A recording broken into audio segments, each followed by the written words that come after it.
Subscribe करें हमारे channel को और बेल आइकन को दबाएं ताकि हमारे वीडियो आप तक सबसे पहले पहुंचे।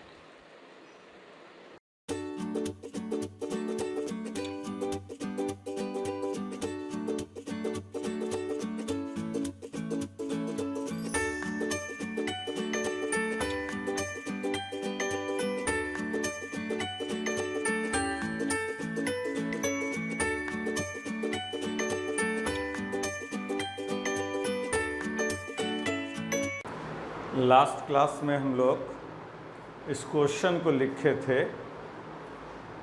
क्वेश्चन ये है, कहता है कि एक सेल है जिसका ये सेल रिएक्शन लिखा हुआ है। इस सेल रिएक्शन से पता ये चलता है कि जिंक एनोड है और हाइड्रोजन इलेक्ट्रोड कैथोड है, क्योंकि इसमें जिंक का ऑक्सीडेशन हुआ है जबकि H+ का रिडक्शन हुआ है। तो हम लोग पढ़े हैं जिसका ऑक्सीडेशन होगा एनोड कहलाएगा, जिसका रिडक्शन होगा कैथोड। जब रिएक्शन दिया रहे तो ऑक्सीडेशन जिसका दिखाएगा उसे हम एनोड कंसीडर करेंगे और जिसका रिडक्शन दिखाएगा वो कैथोड कहलाएगा। अब इस रिएक्शन से हमें पता ये चला कि zinc is anode and hydrogen electrode is cathode. Question में दिया हुआ है कि इस सेल का जो EMF वैल्यू है वो 0.28 वोल्ट है 25 डिग्री पर। तो कहता है जो इसमें जो हाइड्रोजन इलेक्ट्रोड है, कैथोड है हाइड्रोजन इलेक्ट्रोड के सॉल्यूशन का pH वैल्यू क्या होगा बताइए। कॉम्पिटिटिव लेवल में इस तरह के क्वेश्चन पूछे जाते हैं, नॉर्मली +2 में नहीं आता है। और आपको जिंक इलेक्ट्रोड का स्टैंडर्ड रिडक्शन पोटेंशियल वैल्यू दिया हुआ है 0.76 वोल्ट। तो इस क्वेश्चन को हम लोग नर्स्ट इक्वेशन से बनाएंगे, क्योंकि जब भी कंसंट्रेशन 1m छोड़कर कोई दूसरा वैल्यू होगा वो नॉन स्टैंडर्ड EMF कहलाता है। तो ये 0.28 वोल्ट ये नॉन स्टैंडर्ड EMF है सेल का, और नॉन स्टैंडर्ड EMF के लिए हम लोग नर्स्ट इक्वेशन यूज़ करेंगे। तो इसको बनाने के लिए हम इसमें नर्स्ट इक्वेशन अप्लाई करेंगे। अब हमने पिछले लेक्चर में बताया था कि नर्स्ट इक्वेशन अप्लाई करने के लिए दो काम करना है। एक स्टैंडर्ड EMF सेल का निकालना है, क्योंकि वो जो EMF है वो नॉन स्टैंडर्ड है, उसमें 0.1m वोल्ट है। 1m रहता तो स्टैंडर्ड हो जाता।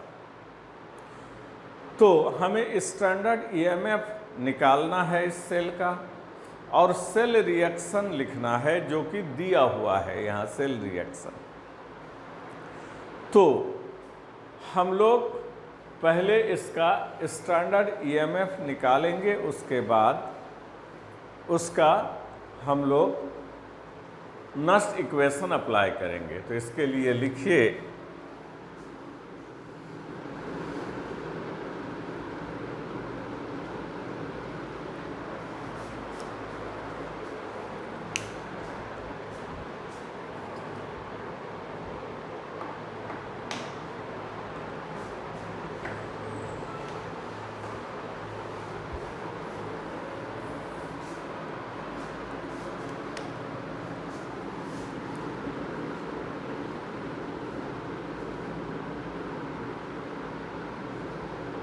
पहले तो ये लिख दें, zinc electrode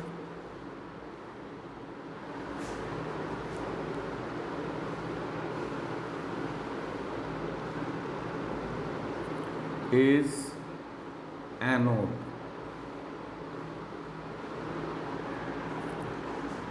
hydrogen electrode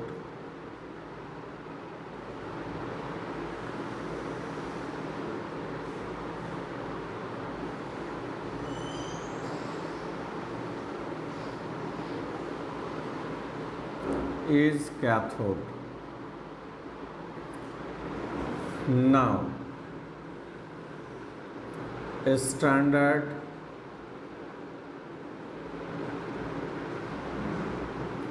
EMF of the cell is, standard EMF का फॉर्मूला है standard reduction potential of cathode. Cathode है hydrogen electrode minus standard reduction potential of anode. Anode है जिंक इलेक्ट्रोड। हाइड्रोजन इलेक्ट्रोड का standard reduction potential 0.00 volt होता है और zinc electrode का दिया हुआ है -0.76। तो इसका स्टैंडर्ड रिडक्शन पोटेंशियल आ गया +0.76 वोल्ट। चूँकि ये क्वेश्चन नस्ट इक्वेशन से बनेगा और नस्ट इक्वेशन के लिए हमें स्टैंडर्ड EMF निकालना था जो हम लोगों ने निकाला। अब सेल रिएक्शन भी लिखना है जो कि दिया हुआ है, यह है सेल रिएक्शन। तो अब हम नस्ट इक्वेशन अप्लाई कर सकते हैं। Applying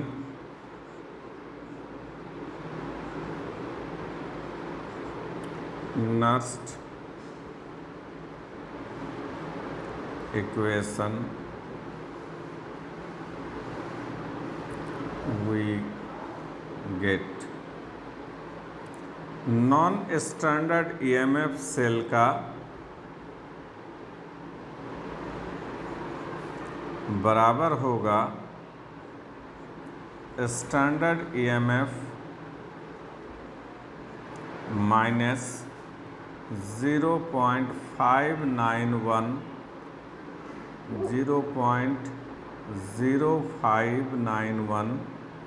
by n log Q।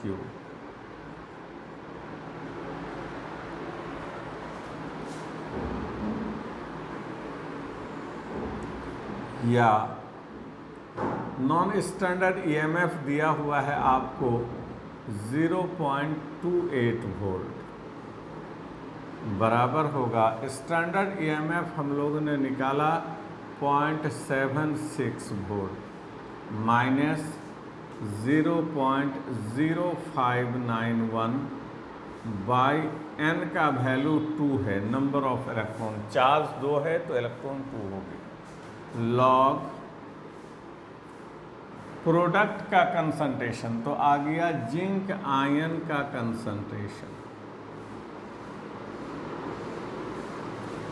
Bye reactant का कंसंट्रेशन हो गया H+ कंसंट्रेशन पर पावर 2।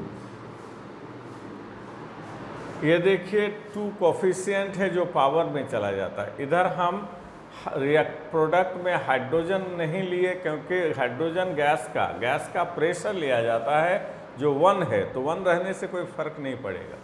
उसी तरह इधर रिएक्टेंट में जिंक नहीं लिए क्योंकि सॉलिड है और सॉलिड का कंसंट्रेशन 1 लिया जाता है।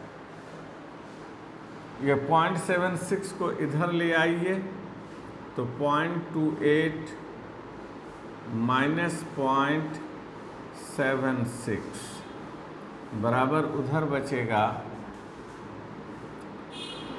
Minus 0.0591 by 2 log zinc ion का कंसंट्रेशन दिया हुआ है 0.1 और बाय हाइड्रोजन आयन का कंसंट्रेशन नहीं है, इसका स्क्वायर। इसको घटाएंगे हम लोग तो ये आ जाएगा 0.46 माइनस में बराबर इधर है माइनस 0.0591/2।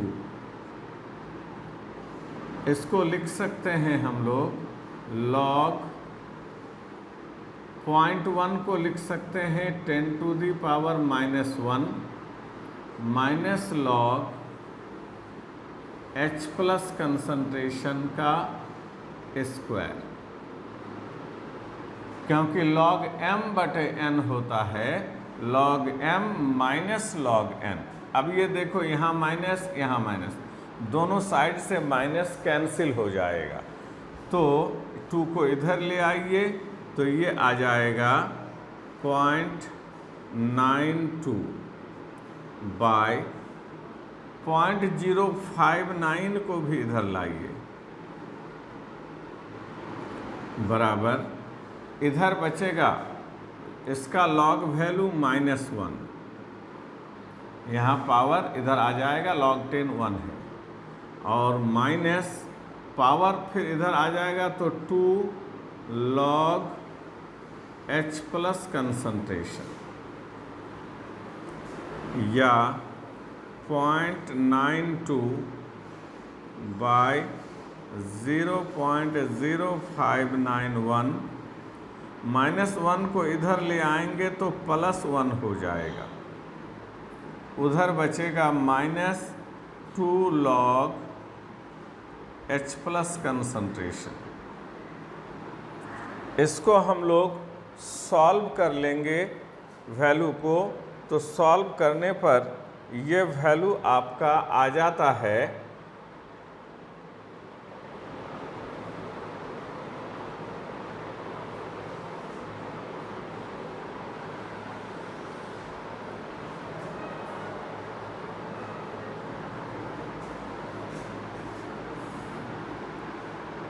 इसको सॉल्व कीजिए तो 0.92 प्लस 0.0591 बाई नीचे बचेगा 0.0591 बराबर, इसको लिख सकते हैं 2 × pH, क्योंकि याद रखिएगा pH का फार्मूला है minus log H plus concentration.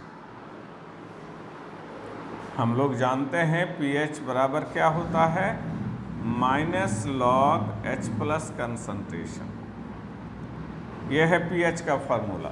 तो -2 को अलग रख लीजिए, तो minus log H plus concentration के बदले pH रख देंगे, या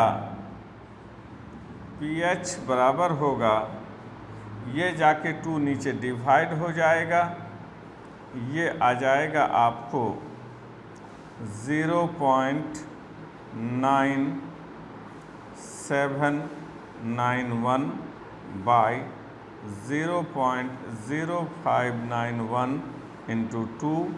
इसको कैलकुलेट कर लेंगे तो ये नेट वैल्यू कैलकुलेट करके आप चेक कर लेना, ये वैल्यू आ जाएगा 8.62। यही है इस सॉल्यूशन का pH वैल्यू। हाइड्रोजन इलेक्ट्रोड जो कैथोड था, उसी हाइड्रोजन इलेक्ट्रोड का ये H प्लस कंसंट्रेशन है, और इसीलिए जो pH निकला वो हाइड्रोजन इलेक्ट्रोड के सॉल्यूशन का, चूँकि क्वेश्चन में था कि हाइड्रोजन इलेक्ट्रोड के सॉल्यूशन का pH निकालिए। लेकिन अगर आप सिर्फ 12 के लिए तैयारी कर रहे हैं तो आपको इन क्वेश्चन की नीड नहीं होगी, क्योंकि इस तरह के क्वेश्चन हमेशा कॉम्पिटिटिव लेवल में पूछे जाते हैं। NCERT में तो बहुत कम क्वेश्चन है, आप कोई भी बुक लीजिए प्रदीप का या दिनेश का, उसमें जो ऑब्जेक्टिव क्वेश्चन है उसको जितना ज़्यादा से ज़्यादा होगा उसको बनाइए। जितना आप बनाते जाएंगे इसके क्वेश्चन आप आसानी से सॉल्व कर पाएंगे, क्योंकि कॉम्पिटिटिव लेवल में भी इलेक्ट्रोकेमिस्ट्री के बहुत क्वेश्चन पूछे जाते हैं। ये चैप्टर इलेक्ट्रोकेमिस्ट्री शुरू में हमने बताया था आपको कि इसको हम लोग 3 पार्ट में पढ़ेंगे, जिसमें 2 पार्ट ये हमारा पूरा हुआ। पहला पार्ट पढ़े थे हम लोग इलेक्ट्रोलिसिस के बारे में, दूसरे पार्ट में हम लोगों ने पढ़ा गैल्वेनिक सेल या कहो इलेक्ट्रोकेमिकल सेल के बारे में। अब तीसरा और लास्ट पार्ट जो इस चैप्टर का आपको पढ़ना है वह है कंडक्टेंस। कंडक्टेंस के बारे में पढ़ना है।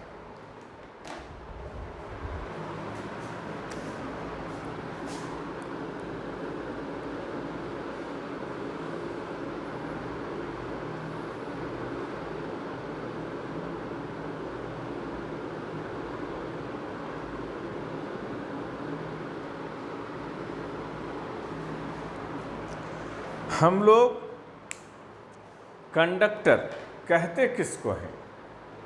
जो इलेक्ट्रिसिटी कैरी करता है। जैसे मेटल के वायर, लोहे का तार हो, अल्युमिनियम का हो, कॉपर का हो, सिल्वर का हो, ये इलेक्ट्रिसिटी कैरी करता है। So these are conductor. Conductor जो दो तरह का होता है, एक इलेक्ट्रॉनिक कंडक्टर और दूसरा इलेक्ट्रोलाइटिक कंडक्टर। दो तरह के कंडक्टर क्या हैं?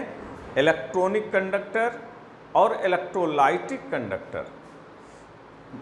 इलेक्ट्रॉनिक कंडक्टर वो हैं जिसमें इलेक्ट्रिसिटी कैरी करने का काम इलेक्ट्रॉन करता हो, और इसके एग्जाम्पल हैं मेटल वायर।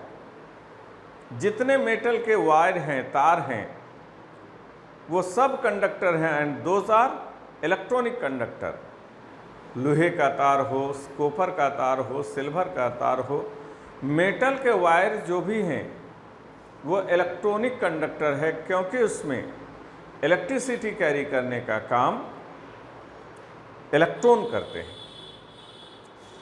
दूसरा टाइप का कंडक्टर है इलेक्ट्रोलाइटिक कंडक्टर। इलेक्ट्रोलाइटिक कंडक्टर उसको कहेंगे जिसमें इलेक्ट्रिसिटी कैरी करने का काम इलेक्ट्रॉन्स करते हो, सॉरी आयंस करते हो, positive ion and negative ion. यहाँ इलेक्ट्रिसिटी कैरी कौन करेगा? तो आयन करेंगे, पॉजिटिव आयन और निगेटिव आयन। और इसका एग्जाम्पल है इलेक्ट्रोलाइट का सॉल्यूशन। इलेक्ट्रोलाइट कहते किसको हैं? पहले भी बताए हैं, जिसको पानी में घोले जाने पर आयन में टूट जाता हो। जैसे सोडियम क्लोराइड पानी में घोलेंगे तो Na+ और Cl- में ब्रेक कर जाएगा, टूट जाएगा। तो NaCl एक इलेक्ट्रोलाइट है और इसका जो घोल होगा वो इलेक्ट्रोलाइटिक कंडक्टर होगा, क्योंकि वो भी इलेक्ट्रिसिटी कैरी करेगा, लेकिन यहाँ इलेक्ट्रिसिटी कैरी करने का काम सोडियम आयन करेंगे और क्लोराइड आयन करेंगे।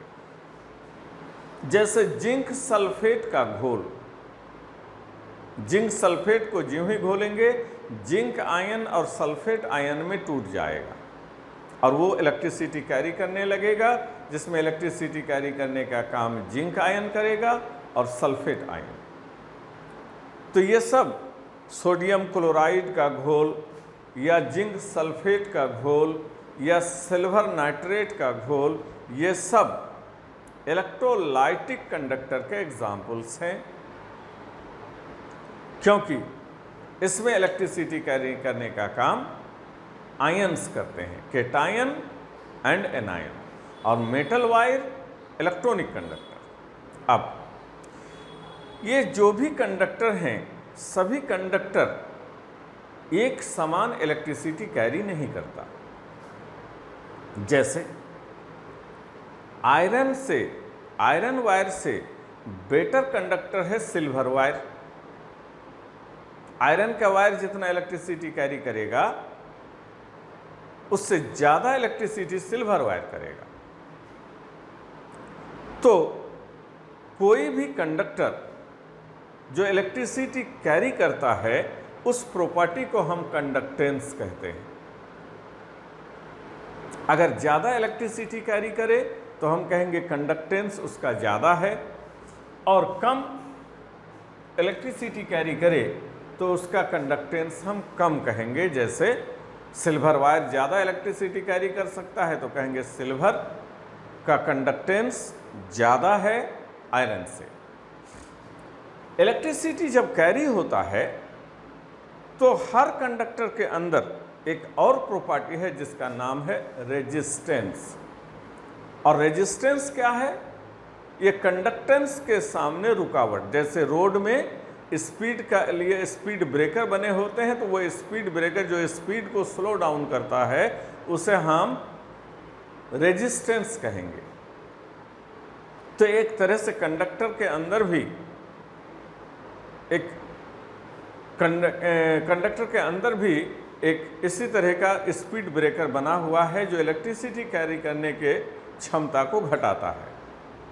इलेक्ट्रिसिटी कैरी करने का कैरेक्टर कंडक्टेंस, और उसको जो रोकता है कंडक्टेंस को, दैट इज कॉल्ड रेजिस्टेंस। अगर रेजिस्टेंस कंडक्टर में ज़्यादा है तो कंडक्टेंस कम होगा, और रेजिस्टेंस कम है तो कंडक्टेंस ज़्यादा होगा। तो यहाँ पर किसी भी कंडक्टर के कंडक्टेंस को रेजिस्टेंस के माध्यम से ही डिफाइन किया गया है। कंडक्टेंस जिसको हम लोग C से रिप्रेजेंट करेंगे।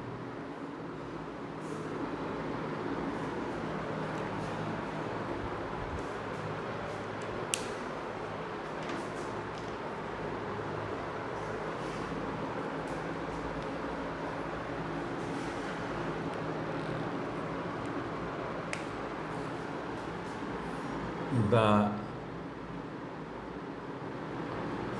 reciprocal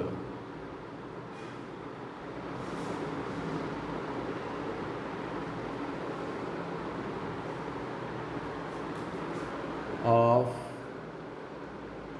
the resistance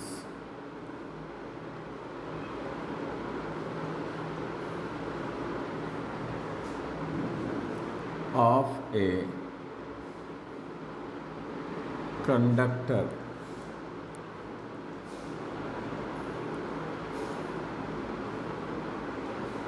is called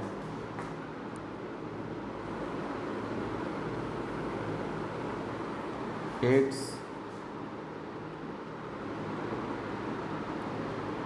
conductance.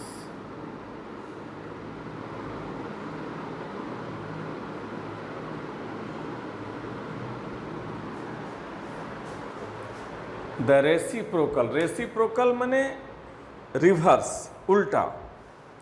किसी भी कंडक्टर का जो रेजिस्टेंस है उसी का रेसिप्रोकल उस कंडक्टर का कंडक्टेंस कहलाता है।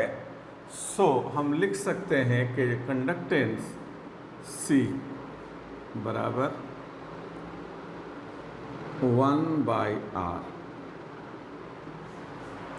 यहाँ पर C है कंडक्टेंस और R है रेजिस्टेंस। रेजिस्टेंस का यूनिट होता है ओम, रेजिस्टेंस का यूनिट ओम। तो यूनिट जो कंडक्टेंस का होगा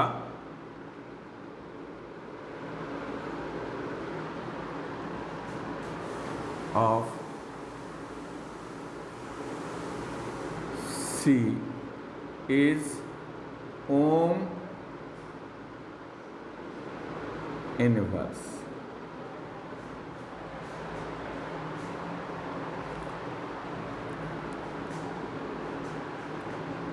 अब हम जानते हैं कि किसी भी कंडक्टर का रेजिस्टेंस उस कंडक्टर के लेंथ का डायरेक्टली प्रोपोर्शनल होता है और उसके क्रॉस सेक्शनल एरिया का इन्वर्सली प्रोपोर्शनल होता है। याद रखिएगा, L क्या है? Length of conductor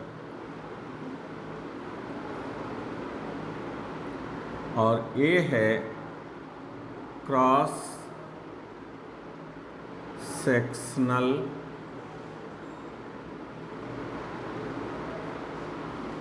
area of conductor.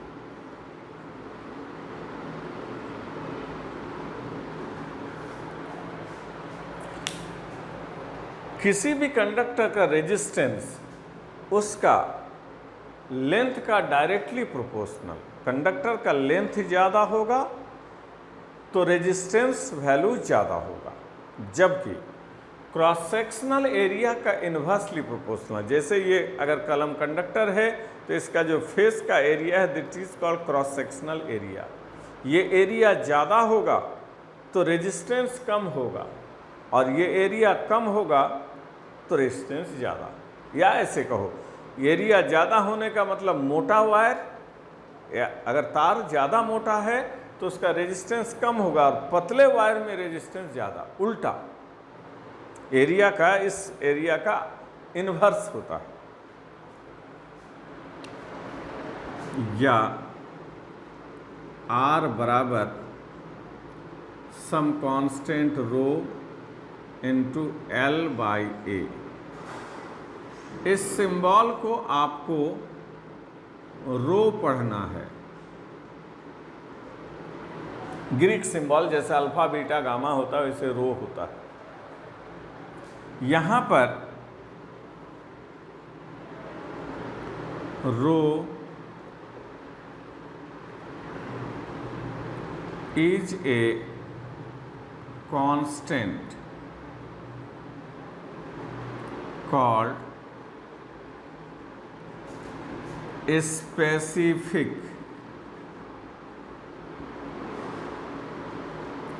resistance या resistivity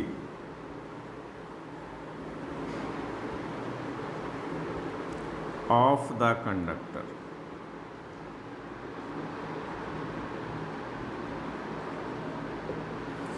यहाँ पर जो रो है ये एक कांस्टेंट है, और इस कांस्टेंट का नाम है स्पेसिफिक रेजिस्टेंस। आर है रेजिस्टेंस और रो है स्पेसिफिक रेजिस्टेंस, या इसी को रेजिस्टिविटी भी कहा जाता है।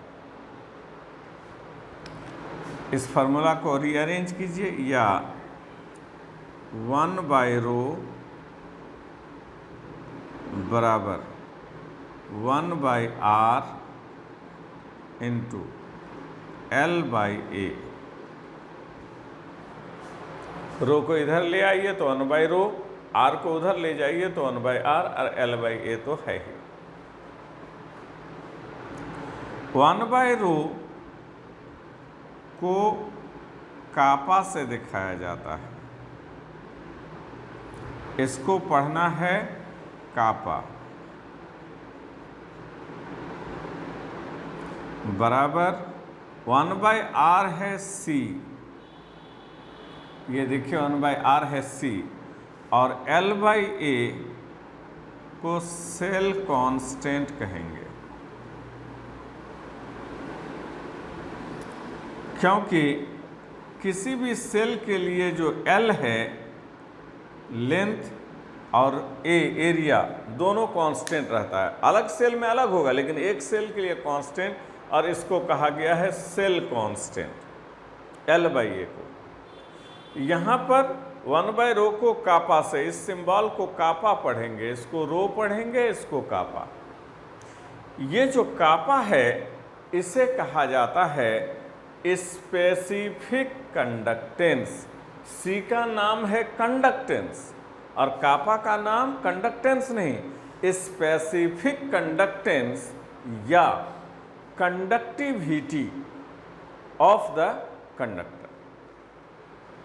यहां नीचे लिखिएगा, कापा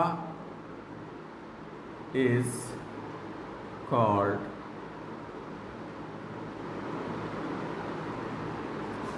specific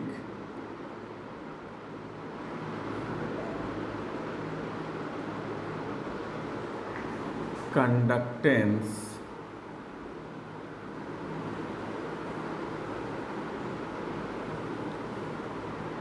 or कंडक्टिविटी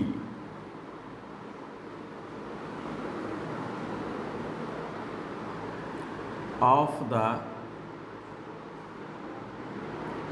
कंडक्टर।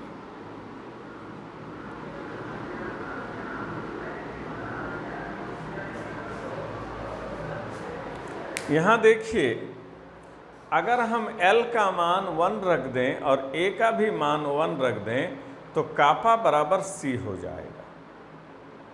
अगर कंडक्टर का लेंथ भी 1 सेंटीमीटर हो और एरिया भी 1 सेंटीमीटर स्क्वायर हो तो दोनों 1 रखेंगे तो इसका वॉल्यूम हो जाएगा 1 सेंटीमीटर क्यूब। 1 सेंटीमीटर क्यूब मतलब यूनिट वॉल्यूम या 1 ml कह सकते हो। देखो, ये सिलेंडर का वॉल्यूम निकालने का फार्मूला आप जानते हैं, पाई आर स्क्वायर एच। तो पाई आर स्क्वायर हो गया एरिया जो ए है और एच हो गया लेंथ वो एल है। इसको भी 1 सेंटीमीटर स्क्वायर रख दें, ये वॉल्यूम निकालने का फार्मूला है सिलेंडर का, और इसको भी 1 सेंटीमीटर रख दें तो वॉल्यूम आ जाएगा 1 सेंटीमीटर क्यूब के बराबर। और ये जब 1 हो जाएगा तो कापा बराबर C। इसलिए ये जो कापा है या स्पेसिफिक रेजिस्टेंस कंडक्टेंस कह लीजिए, ये क्या है?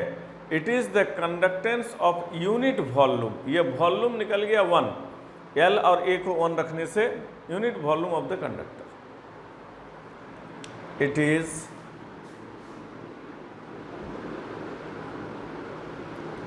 actually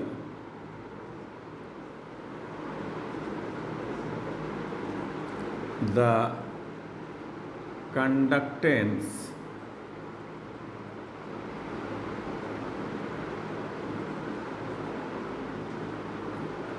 of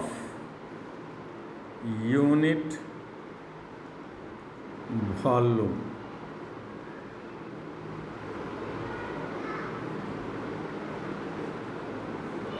of the conductor।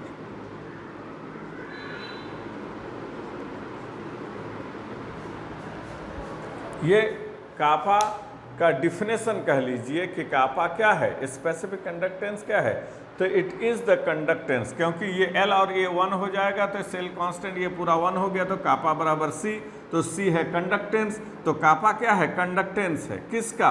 तो ये दोनों 1 है इसलिए यूनिट वॉल्यूम का, क्योंकि दोनों 1 रहेगा तो वॉल्यूम 1 सेंटीमीटर क्यूब निकलेगा। तो मान लो ये कंडक्टर है, तो इस पूरे कंडक्टर में जितना इलेक्ट्रिसिटी कैरी करने की क्षमता है वो कंडक्टेंस, लेकिन इसका सिर्फ यूनिट वॉल्यूम ले लें तो उसमें जितना इलेक्ट्रिसिटी कैरी करने की क्षमता है वो कंडक्टेंस नहीं, स्पेसिफिक कंडक्टेंस या कंडक्टिविटी। इसीलिए हम लोगों ने लिखा है कि ये कंडक्टिविटी क्या है? तो it is the conductance of unit volume. पूरे कंडक्टर का इलेक्ट्रिसिटी करने की क्षमता वो कंडक्टेंस हुआ, लेकिन केवल 1 वॉल्यूम का ले लें, यूनिट वॉल्यूम का ले लें तो उसका इलेक्ट्रिसिटी कैरी करने का कैरेक्टर स्पेसिफिक कंडक्टेंस। सो अब हमारे लिए एक इम्पॉर्टेंट फार्मूला आता है। ये कापा क्या है? Specific conductance. तो स्पेसिफिक कंडक्टेंस बराबर होता है C हो गया कंडक्टेंस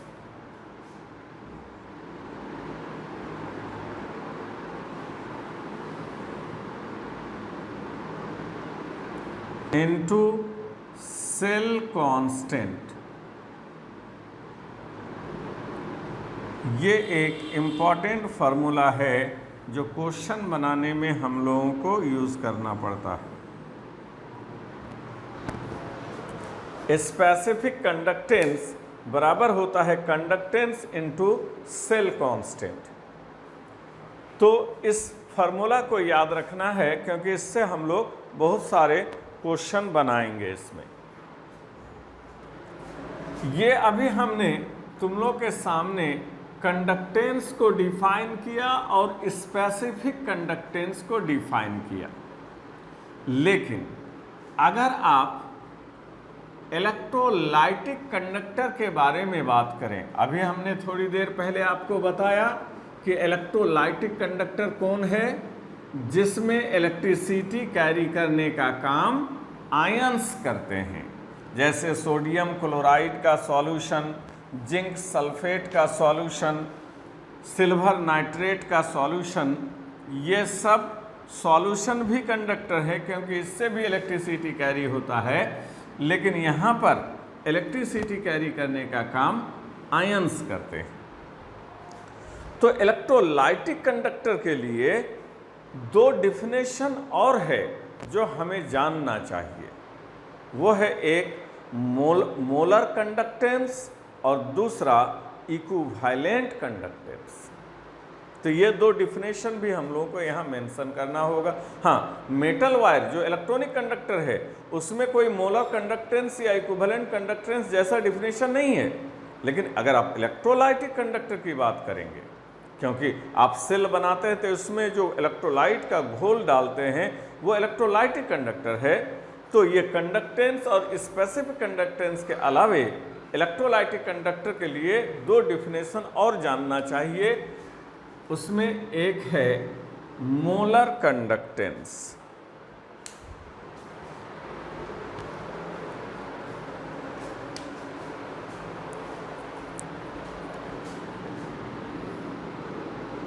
मोलर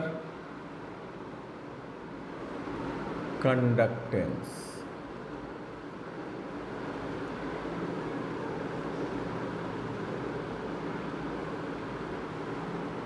जिसको इस सिंबल से दिखाया जाता है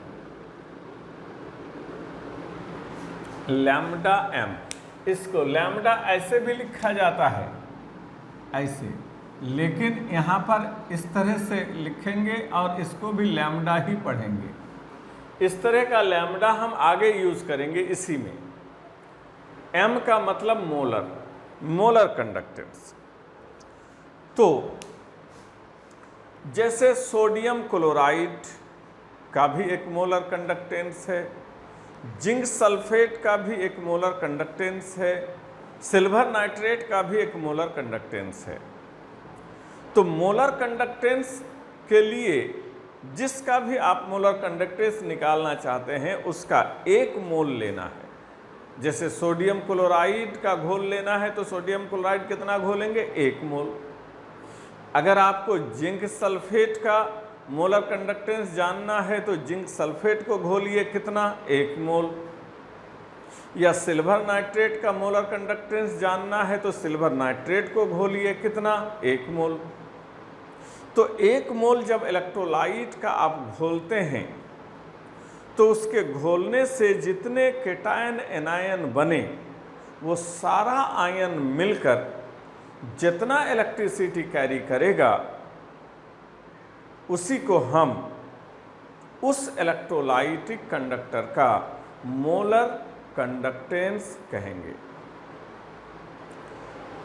अमाउंट एक मोल होना चाहिए। घोलेंगे किस में, तो कितना भी अमाउंट ले लीजिए, VmL बना लेंगे। VmL मतलब V सेंटीमीटर क्यूब, मतलब V का मतलब है कि वॉल्यूम 100 ml भी रख सकते हैं या 200 ml भी या 500 ml भी। वॉल्यूम कोई निश्चित नहीं है, लेकिन इसको घुल जाना चाहिए एक मोल को। वाटर का अमाउंट पानी में घोल रहे हैं तो वाटर का अमाउंट कम भी हो सकता है या ज़्यादा भी हो सकता है। तो वाटर का अमाउंट या घोल जो बनाए हैं उसका वॉल्यूम मैटर नहीं करता है यहाँ डिफिनेशन में। यहाँ पर मैटर करता है कि जो अमाउंट हम घोलेंगे वो अमाउंट उस इलेक्ट्रोलाइट का एक ही मोल घोलेंगे, उससे ज़्यादा नहीं घोलेंगे। उसको हम मोलर कंडक्टेंस कहेंगे। इसका डिफिनेशन के it is the conductance of all the ions from 1 mole of an electrolyte in VmL solution। इसको हम लोग डिफिनेशन को नेक्स्ट लेक्चर में लिखेंगे और आगे कंडक्टेंस को ही कंटिन्यू करेंगे। Thank you.